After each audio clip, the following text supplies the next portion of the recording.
এটা একটু ভাষা খারাপ হলে রাগ করবেন না, এরকমই হয়েছে দুনিয়াতে। তারপর ইঞ্জি ডিগ্রি টু 90 মাস, একটা কথা 1 লাখ টাকা দাম, চিল্লাবা না। হ্যাঁ, এটা সবশেষ সুপার দেবো, আগে পাঠিয়ে দেবো।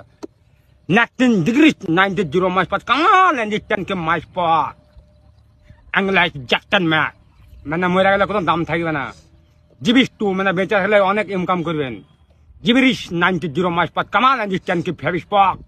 যারা বিয়ে করেননি তারা প্রেম করবেন না, বিয়ে করবেন, কিন্তু প্রেম করাটা খুব খারাপ। যাবিস পক মানে খারাপ কাজ করে আর বিয়ে করছেন না, খুব পাপ। ডিগ্রি 90 মাস পাঁচ কামাল পক। ডিগ্রি 90 মাস পর সবাই হাসবাকে বাদ দিয়ে হাসবো তখন এখন। হ্যাঁ, ডিগ্রি 90 মাস পর Kamal hi Kamal baby, Kamal baby and this পক। মানে টেম্পলে দিছে না ঘাড়ে। ঠিক আছে তাহলে বলবো ভয়েসটা তোমরা তো এইমাত্র শিখতে হবে। অ্যাক্টিং টুকে